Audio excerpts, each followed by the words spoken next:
La Superbe est la grande berline de Skoda, placée dans la gamme au-dessus de l'Octavia. L'actuelle génération, la troisième de l'ère moderne de la marque, est née en 2015 et se voit déclinée en berline ou en break. Avec 4,86 m de long, la Superbe concurrence les Talisman ou Mondeo. Elle propose une gamme de motorisation assez large qui va de 125 à 280 chevaux en essence et de 120 à 190 chevaux en diesel.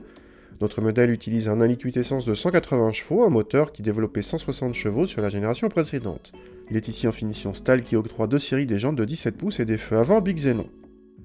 A l'intérieur, on trouve une planche de bord très sérieuse en qualité de présentation, garnie de plastique moussé même sur les côtés de la console centrale.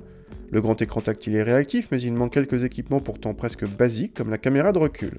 L'un des gros points forts de la Superbe vient de ses places arrière, avec une habitabilité supérieure à celle des routières, la catégorie supérieure.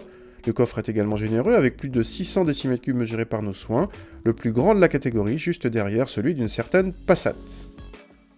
Le 1,8 L turbo essence a le mérite de se montrer discret. Souple à bas régime, il reprend correctement, mais assez rapidement, on se dit qu'il n'apporte pas grand-chose par rapport au 1,4 L TSI 150, et pour cause.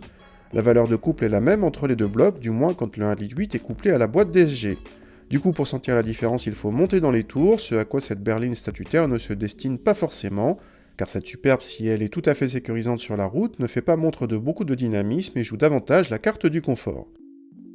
En consommation, le 1,8 L avec la boîte DSG réclame un bon 2 minutes supplémentaires par rapport au 1,4 L DSG, un écart qui fait passer cette Superbe du côté du malus écologique. Côté tarif, ce modèle vaut 1 700 € de plus que le même en 1,4 TSI DSG de 150 chevaux, que nous vous conseillons donc si vous voulez la boîte DSG.